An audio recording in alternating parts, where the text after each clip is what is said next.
The wind clawed at the wooden shutters of Dry Creek, a frontier town that lived on borrowed time and borrowed whiskey. Dust rolled down the empty Main Street, swirling between the rickety saloon and the leaning sheriff's office. It was the kind of place where men came to disappear, and women came only if life had already broken them. Clara Whitford hadn't meant to stay. But the West had a way of holding you in its teeth, gnawing at your dreams until you didn't remember what the word home meant. She had been a rancher's daughter once, strong, proud, with a laugh that could light a room. That was before her father's land was burned out by hired guns, before the night she barely escaped with her life. Now, she worked in the saloon, pouring drinks for men who smelled of gunpowder and trouble, her once bright eyes dulled by too many years of surviving. Her only comfort was the small locket she wore, a silver oval with a faded picture of her father. She kept it tucked under her blouse, close to her heart. That night, the saloon was louder than usual. Cards slapped against tables, boots scraped across warped floorboards, and the smoke was so thick it seemed to paint the air. That's when he walked in. Jace Holloway, tall, dust-covered, with the look of a man who had outrun too many bullets. His black hat was pulled low, shadowing eyes that carried the weight of sins he didn't care to name. Rumor had it he'd been an outlaw once, riding with the Holloway gang until they were gunned down outside of Abilene. Only Jace had walked away. Men stepped aside when he passed. Clara felt his gaze before she saw it. Slow, deliberate, the kind of look that stripped away the armor people built around themselves. When he ordered whiskey, his voice was low and rough, as if it had been scraped by desert winds. "You new in town?" Clara asked, sliding the drink toward him. "No," he said, taking a long sip. "Just been gone a while." Something about him made the hairs at the back of her neck rise. Not fear, something more dangerous. Hope. Chapter 2, The Trap. 2 nights later, trouble came looking for her. She had been closing up the saloon when Rafe Kellerman walked in, a ranch boss with more greed than mercy. He'd tried to buy her months ago, offering protection in exchange for belonging to him. She'd refused. Rafe didn't take kindly to refusals. "Clara," he drawled, stepping inside. "You've been real hard to find alone." Her hand tightened around the empty glass she was cleaning. "I'm not interested, Rafe. Go home." His grin was all teeth. "Home is wherever I say it is.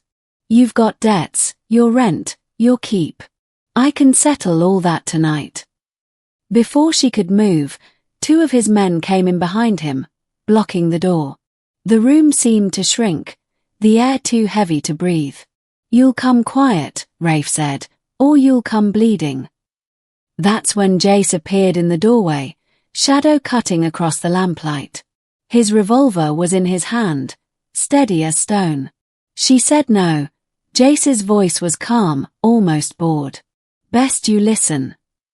Rafe's men shifted uneasily. Everyone in town had heard of Jace Holloway's aim, that he never missed. But Rafe wasn't the type to back down. "This ain't your fight, Holloway." "Looks like it is now," Jace replied. Something unspoken passed between them. Then Rafe gave a short, ugly laugh. "Fine. Enjoy your new friend while you can, Clara. Won't be long before you're both begging me." He left, but his smile promised the matter was far from over. Chapter 3, Surrounded. It didn't take long for Rafe to make good on his threat. 3 days later, the town seemed to hold its breath. Clara was on her way back from the well when she heard it, the sound of hooves, too many to count. She turned, and her stomach dropped. Rafe and at least 10 riders were coming fast, their dust cloud swallowing the road. Her feet faltered. She knew she couldn't outrun them. They circled her like wolves, revolvers glinting in the harsh afternoon light. Rafe tipped his hat, eyes gleaming with triumph. "Told you I'd come back for you." Clara's heart pounded.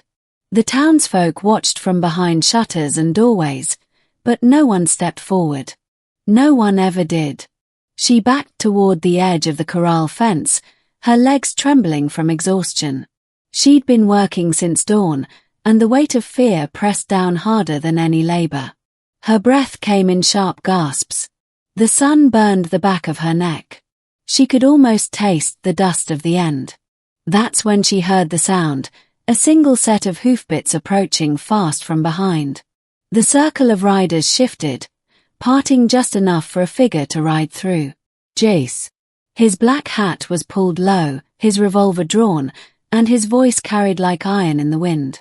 Step away from her. Chapter 4. You're not alone. Rafe laughed. You think you can take all of us, Holloway? Jace dismounted slowly, every move deliberate. Don't need to take all of you. Just you. Rafe sneered, but there was something tight in his eyes. You've got a death wish. Maybe, Jace said. Then he turned his head toward Clara for the briefest moment, his voice lowering just enough for her to hear. You're not alone. Something inside her broke, the hard shell she'd built around herself cracking under the weight of those words. She'd been alone for so long, fighting to survive, never trusting anyone. But here he was, standing between her and the men who wanted to break her. The gunfight happened fast. Rafe's hand went for his gun, but Jace was faster. The crack of the revolver echoed across the dusty street. Rafe staggered back, clutching his shoulder, cursing. His men hesitated, long enough for Jace to fire again, dropping another's gun hand. The rest broke, spurring their horses away in a flurry of dust. Rafe, pale and furious, was dragged along by two of his riders, spitting threats as they disappeared into the distance. Chapter 5. The Long Road Back.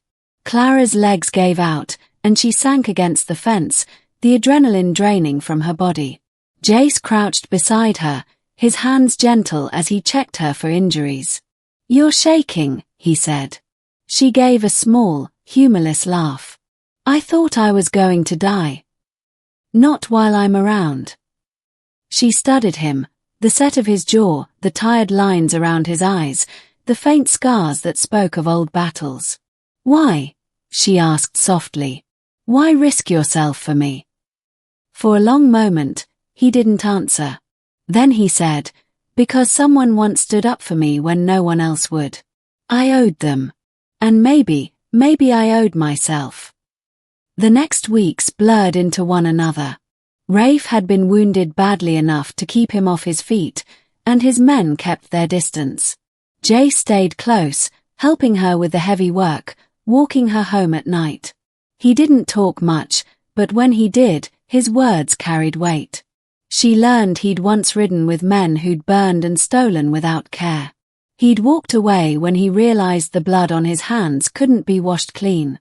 But the guilt never left him. You're not that man anymore, Clara told him one evening as they sat by the corral fence, watching the sun sink behind the hills. Maybe not, he said. But I remember him. Chapter 6. Redemption.